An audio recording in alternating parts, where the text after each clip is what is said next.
Dear Malaysia football fans, medias, clubs, FAM, and the Malaysian government. Today, I have a sad and sorry message. Bagaimana peluang yang dimiliki? Berhasil mengalahkan pertandingan. Mengundurkan diri dari pelatih Malaysia, tak disangka Kim Pen-gon langsung bongkar semuanya karena iri dengan Sintayong. Ya, berbanding terbalik dengan apa yang dirasakan oleh Timnas Indonesia saat ini, di mana Timnas Malaysia mengalami nasib yang sial pada edisi yang cukup lama. Beragam masalah yang terjadi di Federasi Sepak Bola atau yang dikenal dengan FAM mengubah nasib mereka semakin terburuk. Setelah pelatih asal Korea mereka Kim Pen-gon tiba-tiba mengundurkan diri dan meninggalkan Timnas Malaysia sebelum beberapa bulan sebelum Piala AFF digelar. Pengunduran diri Kim Pen-gon itu diumumkan pada Selasa kemarin yang mengaku adanya urusan pribadi menjadi alasan dia menghentikan jabatannya dari kepelatihan Timnas Malaysia. Secara resmi ia langsung mengundurkan diri dari kepelatihan Malaysia lewat media yang dipublikasikan secara resmi. Tentu saja hal ini menambah situasi yang rumit semakin rumit, sebab Kim Pen-gon mengatakan bobroknya Federasi Sepak Bola Malaysia. Dan secara isyarat pelatih Kim Pen-gon secara tidak langsung iri dengan kepelatihan Coach Shin yang semakin meningkatkan levelnya. Menarik untuk disimak, lantas bagaimanakah jalan cerita selanjutnya?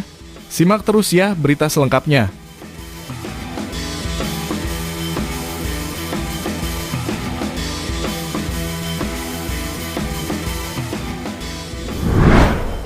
Ya, Asosiasi Sepak Bola Malaysia dalam kurung FAM hari ini mengumumkan bahwa pelatih kepala nasional Kim Pen-gon dari Republik Korea telah memutuskan untuk segera mengundurkan diri karena komitmen pribadi.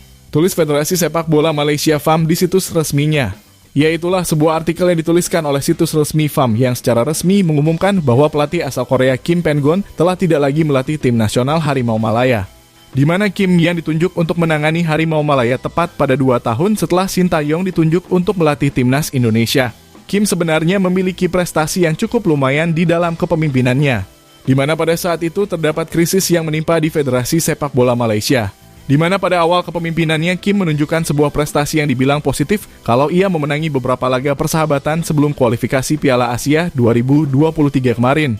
Di kualifikasi Piala Asia kemarin Harimau Malayang berhasil mengalahkan Turkmenistan dengan skor 1-3 dan juga mengalahkan Bangladesh 4-1. Dari Malaysia kalah tipis 1-2 atas Bahrain. Dari kemenangan itu, Timnas Malaysia mengikuti jejak Timnas Indonesia yang juga lolos ke Piala Asia 2023 kemarin. Bukan hanya itu saja, dari kepemimpinan Kim Pen-gon, Timnas Malaysia memiliki nilai ranking FIFA yang meningkat. Intinya pada awal-awal Kim menangani Timnas Malaysia mampu menunjukkan kualitasnya sebagai pelatih dan membawa angin segar bagi Harimau Malaya.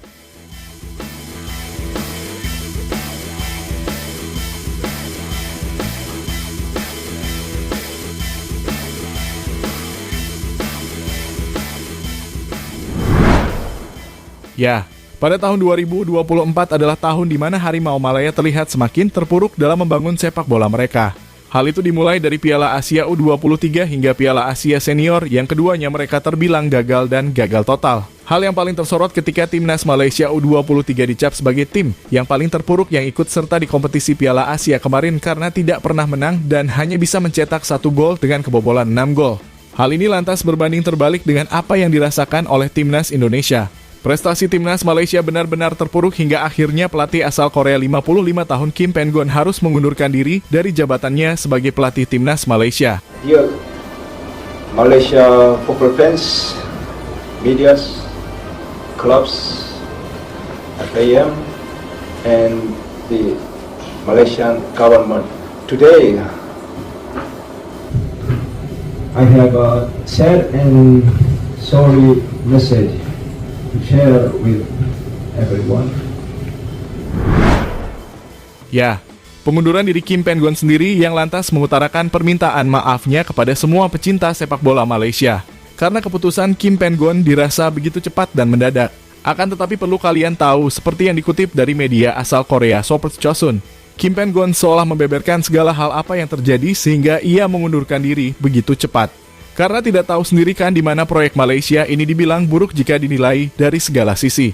Mulai dari pemain naturalisasi yang asal-asalan, dan dinilai gagal total.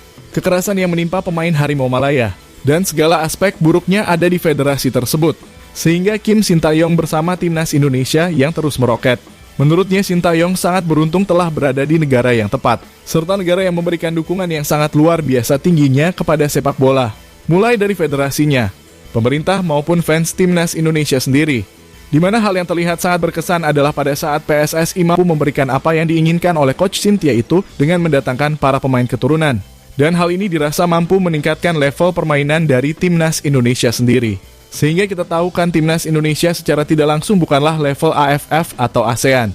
Sedangkan game sendiri merasa Federasi Malaysia dianggap mempunyai tuntutan yang tinggi dan tak melihat dari segi pemain yang ada di tim nasionalnya. Meskipun di sisi lain FAM terus membujuknya agar tidak mengundurkan diri dari kepelatihan Malaysia dan mengatakan, peringkat FIFA menunjukkan jalur dan level yang diambil tim. Ini cukup penting, ada perbedaan kekuatan yang jelas tergantung pada peringkat. Pesona sepak bola adalah meskipun ada perbedaan kekuatan, itu tidak membuahkan hasil. Secara realistis, tujuan Malaysia di Piala Asia saat itu adalah melaju ke babak 16 besar melalui wildcard dengan finish ketiga di grup. Akan tetapi semuanya berjalan tak seperti yang saya harapkan. Terlalu banyak masalah bahkan sampai detik ini, tapi saya tak akan mengatakan secara detail. Pelatih Park Hang-seo sebelumnya memimpin Vietnam, dan sekarang pelatih Sintayong memimpin Indonesia. Kami menganggap diri kami mewakili Korea dan bekerja di luar negeri.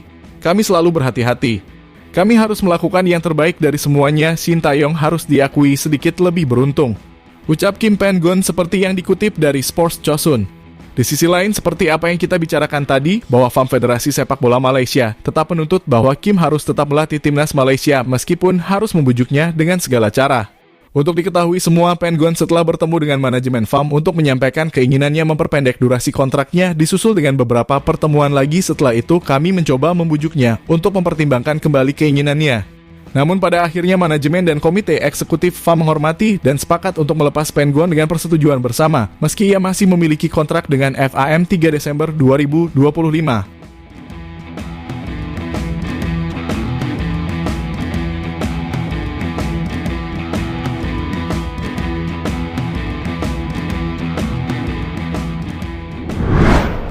Ya, dari pengunduran diri Kim Pen-gon sendiri telah menimbulkan efek buruknya menimpa timnas Malaysia saat ini. Di mana bukan hanya timnasnya, malaikat liganya yang secara amburadul tidak mempunyai titik terang dan hanya stagnan di situ saja. Diketahui karena tim-tim di Liga Malaysia terkait adanya masalah tunggakan gaji para pemain dan krisis keuangan. Di mana terdapat pesan yang dituliskan oleh artikel ekonomi yang ditulis pada Jumat 19 April 2024 yang menyampaikan secara langsung bahwa ringgit sempat terpuruk. Sampai pada akhirnya jumlah tim yang biasanya mencapai 24 tim, kini malah lebih sedikit dengan 16 tim di Liga Malaysia. Serta adanya kekerasan di luar pertandingan kepada para pemain yang menjadi sasaran pihak-pihak tak bertanggung jawab. Jelas hal ini menimbulkan efek trauma bagi para pemain, karena bisa saja hal itu menimpa pemain lain dan bahkan bisa saja supporter.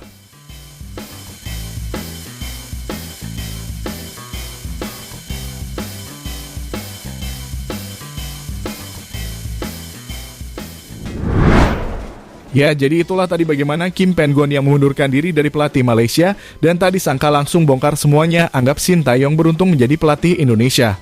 Malaysia football fans, medias, clubs, FAM, and the Malaysian government.